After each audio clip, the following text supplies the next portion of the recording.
Welcome, ladies and gentlemen, to the third edition of the 2v1 podcast. I'm your host, Will Tannenbaum, alongside my partners Henry Geller and Andrew Riemann. Since there is no football, a lot of what it is just speculating this day, and that's the exact theme for today's podcast. We're going to be breaking down our top power rankings going into the season, along with award predictions and the Super Bowl prediction. So I'm going to start it off with my power rankings. Going in with number 5, I have the Cleveland Browns. They've been climbing up the ladder for a while now. Some really great steals in the draft to boost up the defense. They can shut down the run game defensively. They'll have no problem with their air attack. And I think Nick Chubb and Kareem Hunt are going to be unstoppable just like they were last year. I think the reason I have him at number 5 and not higher is because I'm still not 100% sold on Baker Mayfield being one of the top quarterbacks. And so I think if they can prove that the air attack can be as dominant as the run attack, I think they'll be in good shape. Coming in at number 4, I have the Baltimore Ravens. They had a lot of problems last year with the offensive lines and injuries. They hurt them with the O-line and in the secondary. But I think they did a good job addressing the problems in the draft. You got Ben Cleveland to beef up the interior O-line. They had a problem at center. Skura and Macari were not very reliable. You move Bozeman over to center. I think he's going to be reliable. They lost Brown, replaced him with Villanueva. Obviously a downgrade, but that being said, you have a veteran right tackle who can hopefully hold down the fort in the run game. I think J.K. Dobbins with a year under his belt is going to be very dominant. Combine that with another dominant running back in Gus Edwards with Lamar's system. They should have no problem as they were last year. The question is, are they going to be able to bring up their pass game? They ranked last in the air attack last year. I think they have to bring that up if they want to be a Super Bowl contender. And so that's why they're at number 4. If they can prove that with Rashad Bateman and Sammy Watkins and Hollywood Brown, Mark Andrews, if they can get all those guys a lot of targets and they can be reliable downfield, I think you boost up the air attack. It'll make the run game even more dominant, and that's what's gonna allow you to beat teams like the Chiefs. Number 3, the Buccaneers. They were able to keep pretty much their entire Super Bowl squad from last year. And I don't really see any NFC team that's really going to be able to contend with them. The Packers, but who knows where Rodgers is. Some with the Saints drilled them last year. They don't have Breeze anymore.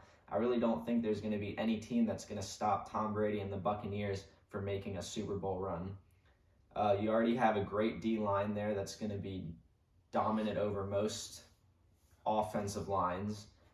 And you have good corners back there who are able to lock up Kelsey, Hill, and Hardman in the Super Bowl, and I see no reason why that wouldn't continue into the next season. At my number 2 spot, I have the Buffalo Bills. A lot of manpower in that offense that most defenses really can't handle. Josh Allen and Stephon Diggs are a duo that just really cannot be stopped. You combine that with a solid defense, a good secondary led by Tre'Davious White, and I think that this year could be their year. Number 1, I have to say the Chiefs. They're always going to be number 1 to start off the season. That's just what Patrick Mahomes brings to the table. They lost the Super Bowl because of a lack of O-line, and they addressed that immediately. I think you boost up the run game a little bit. You have Clyde Edwards-Helaire, who now has a year under his belt, and I think still there's not going to be any way you stop Travis Kelce, Tyreek Hill, and Cole Hardman. They're just all too fast. And really only the way to beat the Chiefs is to outscore them, because no defense is going to be able to shut them down, and I don't see any offense really with the manpower that's going to be able to outscore the Chiefs. I like your power rankings. I'm a little bit different on some of the ordering though. So you had the Bucks at number 3. I'm a little bit less generous to the Bucks. I'm not as high on them. I think they're actually slightly overrated, even though they were able to retain pretty much all of their starters from the Super Bowl. For me, they're my number 5 team, and they're at the number 5 spot because their quarterback Tom Brady is aging, and it's really impossible to know how good he will be and if he'll be able to play through an 18-week season that has 17 games. And remember, the Bucks didn't play especially well during the regular season last year, and that's how they slipped down into not winning their division and making it into the wild card game. And they were really aided in the playoffs to be able to make it to the Super Bowl in the wild card game by Mitch Trubisky's inability to play football. They were aided in the divisional game by Drew Brees having one of his worst playoff games of all time, throwing 3 pretty awful interceptions and just not playing well. And then also the Packers defense in the championship game really helped. I don't really see Tom Brady as someone who's going to go out and who's going to win games at this age, just because he didn't really do that last season. And to be able to have a higher spot on my power rankings, you have to have a quarterback who's going to be able to win you games. At my number 4, I have a team who you didn't have in your top 5. I have the Packers, but I put the Packers lower than they would be on the list if Rodgers was certainly going to play for them. The uncertainty puts them at number 4, but they could even make it up to the 2 or 3 spot if he was certain. And outside of Rodgers, the Packers are a pretty complete team with great offensive weapons, including Devontae Adams. And now they have a really improved defense. And drafting Stokes in the first round will definitely help them, as their secondary was a weak spot in their defense last season. At number 3, I have the Baltimore Ravens, and I think the Ravens have an incredibly deep team this year, which will allow them to go a lot further than they did last year. And Lamar Jackson is a really good quarterback, and now he has the additions of Rashad Bateman and also Tylan Wallace, who should both be really good receivers for him. And also Patrick Queen and J.K. Dobbins, now with another year of experience, should be able to play really well and even better than they did in their rookie seasons. And I'm really excited to see how the Ravens do against some of the hardest opponents in the NFL, because they have a tough schedule. At number 2, I have the Bills. I really think the Bills are a great team. They have a real chance to win it all this year, which would be the franchise first win ever, despite being in 4 Super Bowls. And Josh Allen is incredible. I love him. Diggs is the top 3 receiver in the league, and we saw firsthand how good that defense can really be in the divisional playoff game last year that the Ravens unfortunately could not win. They have a great defense, great secondary. Tre'Davious White's a great player. And my number 1 team is, just like Will said, the Chiefs. Hard to go against Patrick Mahomes at this point, especially when you give him an offensive line with Orlando Brown and others like they did. And I have some honorable mentions just to add to my rankings. I have the Browns. I think that the Browns is a really close call. They'd 100% be my number 6 team if that's what we were doing. We were only giving top 5. The only thing, we'll touch on this a little bit, their defensive line is not very good. They're not going to really be able to stop the run. They lost their 2 starting defensive tackles in free agency, Ogunjobi and Richardson. And 2 other teams that I really like, I'm not going to give them numbers. I really like the Rams and the Colts, 2 great defenses. I'm a big believer in good defenses can take you really far. And I think that the Rams edition of Stafford will be great for them. And also, I think that the Colts edition of Wentz could also really be good for them too, despite last season. If I may speak on your number 5, the Buccaneers, I think you're being a little harsh. You say Tom Brady's aging. We've been saying he's aging for the past 6 years. Like, 5 years ago, people were saying this is his last year. He's, won 3 Super Bowls since then? I mean, if history has told us anything, it's that Tom Brady's the GOAT, and you really just can't, he's going to keep doing it, what he's doing, until he physically cannot. But here's why they're a good team. It's not because of Tom Brady. I get it. Tom Brady's won all these Super Bowls, but Tom Brady was not the reason why the Bucs were just in a Super Bowl and why they won the Super Bowl. Their defense has really been the key to that team. Devin White has played outstanding in the middle of the defense. He's a great linebacker.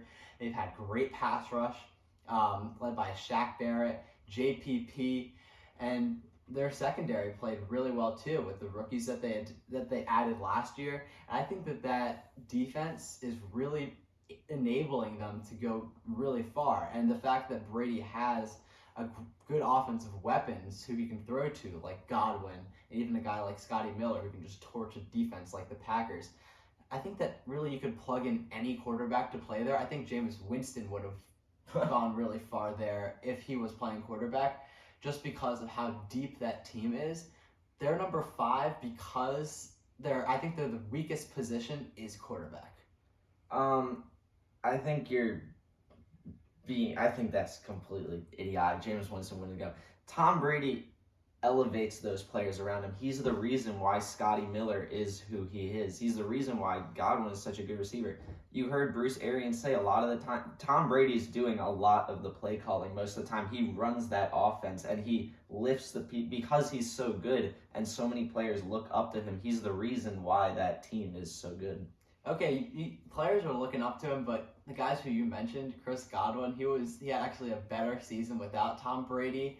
These guys who you're mentioning who may have been more motivated, they're still playing exceptionally well. They're playing at really high levels without him, and he is the weakest position on that team. Without him, they still have a really deep team. I think Kyle Trask is, after this season, Brady's going to retire because he's too old. Trask is going to take them far just because he will be a good quarterback in the system with a really good team around him, and that's really all you need. You need a good team around a decent quarterback to be able to take you far. That's how Brady got to the Super Bowl. So I think we should move on. Andrew, how about you give your... All right, so going off on that ridiculous kind of talk from Henry, saying how Tom Brady's too old, my number 5 power ranking, I have the Baltimore Ravens, which is surprising, I think, from me, because I would never talk good about the Ravens. But Lamar's first year, I think he could not throw the ball, and I think since then we've seen he is clearly able to throw the ball. I think last season he just had no one in his field to catch the ball, and I think Bateman will definitely be a good addition for Lamar, and I think we'll see that early on in the season. Number 4, I have the Packers, but the only reason I do have the Packers is if Aaron Rodgers plays for them this year. If he leaves, I take the Packers out of my power rankings completely. Number 3, I have the Buffalo Bills. We all saw Josh Allen and Stephon Diggs work their duo magic, and On Pittsburgh. yeah, Fun game to watch. On Pittsburgh specifically, yeah. I mean, fun game for everyone else. Not too fun of a game for me. But I think this season that duo will be even stronger and more deadly than last year. And we saw that they're pretty unstoppable together. Number 2 for me, I have the Bucks. Even though according to Henry, Tom Brady's too old, I will never bet against him. As being the oldest QB, he still won the Super Bowl last year. And I don't think the Bucks would have done that without him. A lot of people doubted him after leaving the Patriots and Bill Belichick, but he clearly proved them wrong and won with a different coach and a different team. Number 1, I have the Kansas City Chiefs. We've seen how dominant the Chiefs have been the past couple seasons. And I think if their O-line was not 95% injured last season, they would have easily won the Super Bowl against Tom Brady, but that did not happen. Easily is a strong word, but anyway, we're heading into our next segment. We're going to give you our Super Bowl predictions. I'm kicking it off with the Bills versus Buccaneers. Like I said, for the Buccaneers, I really don't see a team that is going to be able to compete with them. Like, if I had to choose one team that could possibly compete with them, I'd honestly have to pick the 49ers. Just because of like the system I think they could bring, but even then I still don't think Trey Lance is going to take down Tom Brady in a championship game. So that was an easy choice for me, sending the Buccaneers back and the Bills. I can't see the Chiefs going to the Super Bowl 3 years in a row. It just seems unlikely.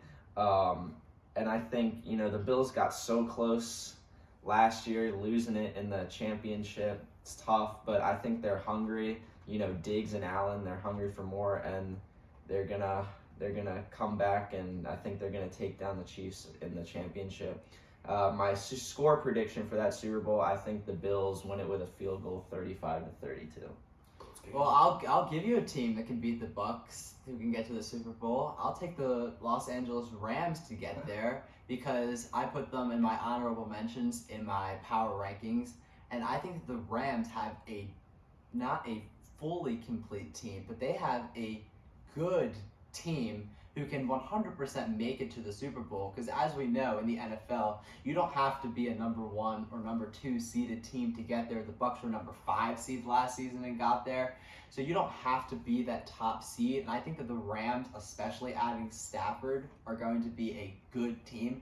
We saw how great their defense was. They have truly an elite defense.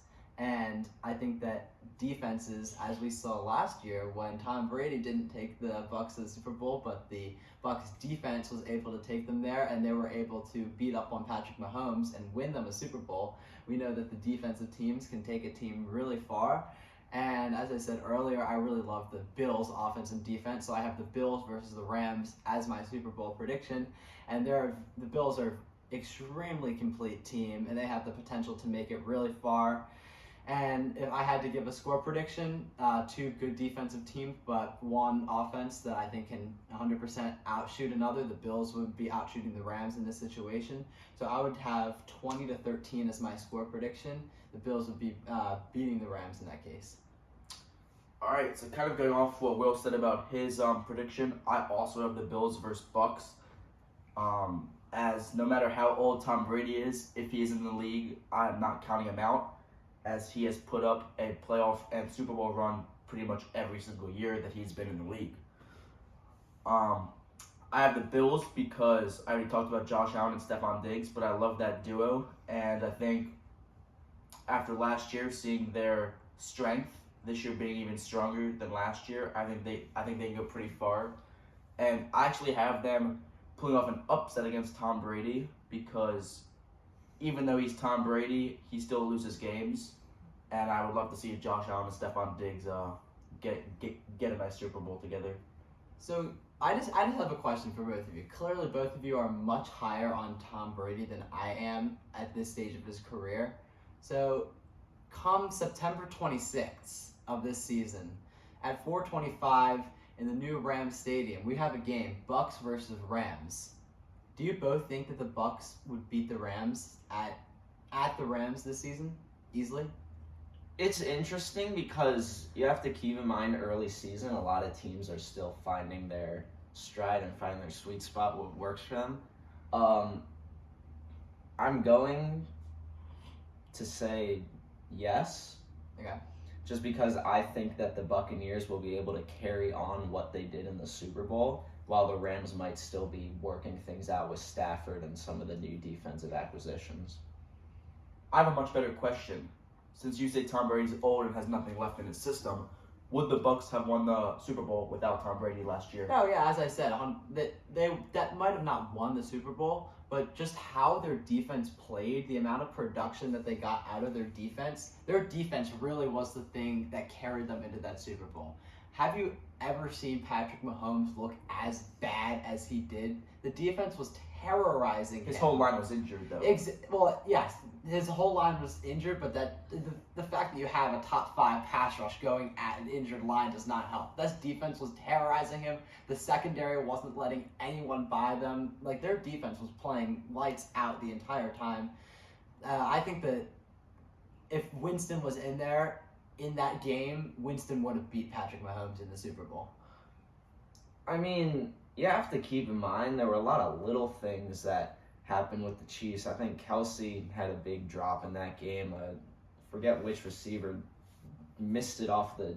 That was a running back, wasn't it? Yeah, he missed it off the top of his helmet in the red zone. You know, I don't think we'd be as high. I'm not taking anything away. Secondary was phenomenal, covering up Hill Hardman even with Kelsey. those things, the Bucs win that game. Yeah, but I just think, I think it's offense as much as it is defense. Tom Brady put up. The Chiefs don't have a bad defense. Tom Brady put up those. The Chiefs secondary is not good. It's not good. The Chiefs secondary is not something to be bragging about. But either way, they're in the Super Bowl, and you have Tom Brady who easily marched down the field with that offense every time. Exactly. The Chiefs defense was playing poorly, and the Bucs defense was playing really well. I think that the Tom Brady was not the MVP of that team. I think that the defense as a collective was definitely the MVP of the team, and I think that situation sort of resembles the Trent Dilfer Ravens situation, where I think Tom Brady is much better than Trent Dilfer. I'm just saying resembles the situation where you have a quarterback who is capable at this stage of his career. He is a capable quarterback who is behind a very, very elite defense. So I think that sort of, we're not gaining any more ground on this. So I think that let's just transition to talking about award predictions for this season. And I think that any season will have interesting twists and turns, but how about we give some predictions for what this season will hold? Willie, start us off with Heading offensive rookie into of the year. offensive rookie of the year, I had a different guy going into this podcast, my plan, but honestly, I'm super high on Trey Lance. I really am. It's like he doesn't have a lot of experience, but I think that with this, I love the system he's in so much. An RPO quarterback in a perfect RPO system. I think it's going to offer something resembling what Lamar offered, a new system that's great for the quarterback. I think you have so many great RPO weapons around Trey Lance, and I think if you have a good system, he's going to thrive and take him to the playoffs easily, and so that's why I have him as my offensive rookie of the year. I have a different quarterback as offensive rookie of the year. I didn't take Lance or Fields or any of these guys because they're not going to be starting week 1. Week 1 starter is Trevor Lawrence for the Jacksonville Jaguars, and he's going to make a big difference in Jacksonville starting right at the beginning. Their week 1 matchup is against probably the worst team in the league, the Houston Texans. So he's going to have a hot start, and he's just going to keep going. Assuming that he stays healthy, I think that Joe Burrow last season was playing really well until he tore his ACL, and he would have given Herbert a good run for his money at Offensive Rookie of the Year, even though I think Herbert probably would have gotten it at the end of the day, even if Burrow was healthy. I just think Trevor Lawrence starting from week 1 and being that top prospect is going to be able to win the Offensive Rookie. So kind of going off the QB position, someone I would never really have. I actually have a tight end, Kyle Pitts. He was the highest drafted tight end in football history. So he's going into this year with a lot of hype behind his name. So that could be really good for him. It could also be really bad, but hopefully it's going to be pretty good. Kyle Pitts has a wingspan of 83 inches, which is longer than any other receiver or tight end in the National Football League in the last 20 years. That's so it's crazy. pretty amazing how big this guy really is. And I think with Matt Ryan throwing him the ball, we could see a really good duo out of these two. So he's definitely a pretty good one to watch. It's hard to see Kyle Pitts winning it all. I like the pick, I do, but it's just he's got Julio and Calvin Ridley alongside, and I just don't think he's gonna get like enough to win. I hope he does. Well, I would love to see it, but That's true, but we do know that the Falcons do love using those tight Yeah. ends. Exactly. I think a few seasons ago, I couldn't tell you how many seasons ago, but Austin Hooper, a guy who you would never say now is an elite tight end, had like the most touchdowns out of any tight end in the league. Just last season, Hayden Hurst was all of a sudden playing well. I think the Falcons definitely know how to use a good tight end so that he could get a lot of production there. But I do think that a quarterback is usually going to be the guy who is going to win that. all right, heading into defensive rookie of the year, my pick is gonna be one that nobody agrees with. I do and not. I might. I'm definitely a little bit biased for this, but I have Odafe Owe. It's a bold take, but somebody compared him to the DK Metcalf of defense, and I just can't ignore that. All you really need as a Ravens edge rusher is a quick guy and a strong guy that can get around, because in that system you have everybody lined up at in a fence formation on defense, and so I think he's going to get a lot of opportunities, a strong quick guy, and I think that it's a bold take and probably unlikely, but I think that he definitely should be considered. I am praying that you are correct. I sincerely hope that you're correct, but I just can't agree with that take just because of the fact that this guy had no sacks in college, and he's just a raw guy who's probably not really going to do much, I think, for maybe the first half of the season, just because he has almost no experience in a system like this. This is his 5th year playing football. He started in like his senior year of high school, and all of a sudden he's in the NFL. And I just think that this guy, even though he's tremendously talented as an athlete, he just needs some time to sit and develop as a player, who I hope he's going to become a great pass rusher. So for my pick, I chose someone who's a lot more polished. I chose Micah Parsons to the Dallas Cowboys, who's a linebacker. And although the Dallas defense has really struggled over the past few years, remember that this is an individual award that's often won by a linebacker or a pass rusher, such as Parsons, and he's going to be what this defense needs to take that turn. He'll be a great player in this defense, and he'll definitely be able to get sacks. He'll be able to get a lot of tackles. He'll be at the center of this defense, and he'll be a really impactful player, and I think that this is a great pick for Defensive Player of the Year, or Rookie of the Year. So going off on those two, I have J.C. Horn coming in as Defensive Rookie of the Year. J.C. Horn was the highest drafted defensive player in the 2021 draft, which clearly shows something. He was a very productive player in college, generating interceptions, pass defenses. He's also he's a very physical player who's able to make tackles in the open field, which a lot of guys that are his size cannot make. So I think he's a good one to watch.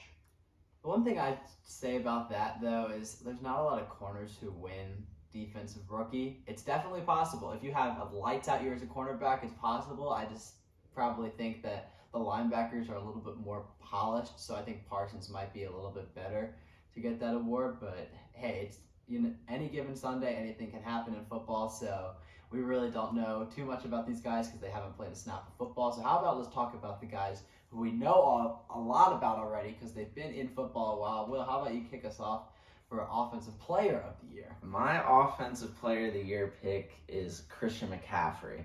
I think he's injured a lot last season. He didn't play a lot. I think this is his comeback season. An explosive running back. And, I think the Panthers, they now have a good quarterback who can take some of the pressure off of him. All eyes were on him, and that can wear you down. But now that they've got Sam Darnold, who I think is a reliable quarterback, which can lift that passing attack, I think it's going to give a lot more opportunities for Christian McCaffrey to break big runs and score a lot. And I think this is going to be a breakout year, and it will end with him winning the award. How about giving a Raven for Offensive Player of the Year? Give me Lamar Jackson to win Offensive Player of the Year. And we all know Lamar has been a star player for the past few years. And with new receivers, Rashad Bateman, Tylan Wallace, don't forget Sammy Watkins. In addition to already having Hollywood Brown, Devin Duvernay, Mark Andrews, he has a really upgraded set of weapons. And new receivers coaches T. Martin and Keith Williams should definitely help develop these guys for Lamar's benefit because, as we know, the Ravens have historically not been a great team with developing receivers such as Brashad Perriman and others who they have drafted over the years. They really have not drafted a star receiver besides maybe Torrey Smith, who sort of was a star while he was here for those few years. But I really think that Martin and Williams are going to be able to get guys like Hollywood going, get Duvernay going, get Bateman going, and that'll allow Lamar to really be that Offensive Player of the Year. And don't forget the fact that he can rush for over 1,000 yards in a season, which would help his case as that player. I love it. I love that pick. Andrew, what's your pick? So going back off the QBs, I have Derrick Henry. He's probably one of my favorite players in the league right now, besides my team, the Steelers. I think seeing what he did last year and winning it, I would love to see him do it again. I know it's not very, it doesn't happen that much, but if he had a monster season, I would love to see him win it again. So I'm gonna stick with one of my favorite players. I think that's probably the most. Honestly, I think that's probably the most likely out of the three picks. To be honest, on to Defensive Player of the Year. My pick, it's not T.J. Watt, not Aaron Donald, Chase Young. When I watched Chase Young last year, it reminded me of prime J.J. Watt. The way he's able to get around those tackles so quickly and still being a huge guy. He's just got such a great football IQ, and he's such a great team leader. And last year, he wasn't even healthy the full season. He was hurt for a lot of it. And I think towards the end of that season last year, that was when the football team really started to find their stride. And I'm hoping that they can continue that, and Chase Young will be able to pick up right where he left off. And I think, you keep that D-line healthy, and I think that he's going to have a monster year. Bold take for a second-year player to win the Defensive Player of the Year. I'm going to take a more veteran player. He's still a very young player, but I'm going to back up my claims from earlier. I'm sticking to it. I'm taking Devin White from the Tampa Bay Buccaneers. After being a key part of a Super Bowl win, Devin White's confidence must be through the roof, and that's what one needs to be a star player in the league. And he's already been a star player in the league, but he's going to take off even better than he has been. And this is going to be a career year for him, and he's going to be a good enough player to get this award. And he's really going to be a great centerpiece for this already great defense that the Bucs have. And for my pick, not being biased at all, I have my own player, TJ Watt, who we all know the past 2 seasons, he led the league in most categories for the defense. He was the top pick from most ESPN talk show hosts to win Defensive Player of the Year, and yet for the last 2 seasons, he was robbed. Do you think he got robbed last year? I do believe he got robbed last year, Well, and I think he got robbed the year before. And, I'm hoping he does not get robbed the 3rd year in a row. So, he's my pick. Xavier Howard was the one Howard who got robbed, Yeah. He had the most interceptions out of any player. And He led in one category. He had the most interceptions that a player had At the like single 10 single category. 10 seasons, though. But Defensive Player of the Year is not based on a single category. It's based on categories overall. Okay, and the player overall. He was a lock-up corner for that team who had the most interceptions by a player. I don't know exactly the year, but it was around 10 seasons that no one had as many interceptions that he had. I think Aaron Donald was a safe pick because he is always just that great player. But I think So is TJ Watt. Xavier Howard got completely robbed. But how about we move on from this? Let's talk about our most valuable player. Will, how about you start us off on that? I'm taking Patrick Mahomes. I think most people would consider Patrick Mahomes the runner-up for MVP last year. And all that stood in his way was Rodgers, who just had a monster season. I don't think Rodgers replicates that. I think you've got a fresh O-line for Mahomes. You've got more experience under these young guys. And like I said, I don't see anybody who can stop that receiver core along with Kelsey. And I think he's going to win by a long shot. Yeah, I think that Mahomes is definitely a great player, but again, this podcast, I've been sticking with what I've been talking about. Actually, this is something that all 3 of us have been talking about this time. All 3 of us had the Buffalo Bills in the Super Bowl. So I'm going to take Josh Allen to be an MVP. He's been playing really well. He's still considered an under-the-radar pick because of guys like Mahomes and Rodgers and Lamar, but if he's going to get to the Super Bowl like all 3 of us have picked, he's going to be really good, and this is probably going to be his best season that he's had if he's able to get that. So even though he's in the conversation, he was probably the 3rd guy to Mahomes and Rodgers last year, but I think that he'll be able to step that up and win the MVP as a really young player. So going off on Patrick Mahomes and Josh Allen, even though I love both of them, I'm going to have to go with Tom Brady for MVP. Even though Henry will definitely disagree with that statement. Is he old? He is old, but did he win a Super Bowl? And has he won 7? Yes, he has. So I would say Tom Brady for MVP, no doubt. It doesn't really matter about his age. No matter how old he is, Tom Brady will always be a contender for a Super Bowl, and I think that shows that he is MVP status. I don't know how you can say that pick with a straight face. I'm gonna be honest. Henry's got a lot to say. If you want to hear what Henry's rebuttal is, you can just go back. But I think Tom Brady. I love Tom Brady as much as the next guy, but his MVP days are long gone. Yeah, I think that. I mean, I'm not going to talk about this forever because I'd just be repeating myself. But just look at last regular season. He was not a great quarterback, throughout the entire season. Their team started really playing well come playoffs. And even though they were playing well, they had some easy matchups, like going against the Bears round 1, going against really washed up Breeze. Breeze was much worse than Brady last season, and also it doesn't help the fact that he just gave them 3 interceptions. But I would say the Bucs defense was playing well that game, and also against the Bears too.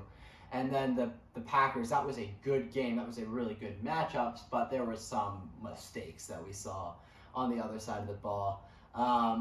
But yeah, if you're going to have MVP, you have to have a really solid now 17 games, and I just don't see the old guy doing that. But I guess obviously these are all of our opinions, and as we know, any given Sunday in the NFL, any of this stuff can change. There might be some rookies who did not go in the first round who might be able to win a Rookie of the Year award. There's so many different interesting twists and turns that happen in the NFL that are really able to make a season interesting. That's what makes it exciting to watch. That's why we all love football. None of these predictions are probably going to happen. They're probably all going to be wrong. And that's what makes it all exciting. And that's what makes me love the game. So the predictions are pointless, but it's fun to make them anyway. Anything can happen in the NFL. Anything can happen. Anything That's can why I happen like in the it. NFL. All right, guys, this has been another episode of the 2v1 podcast. Thank you so much for tuning in, and until next time, thanks for listening.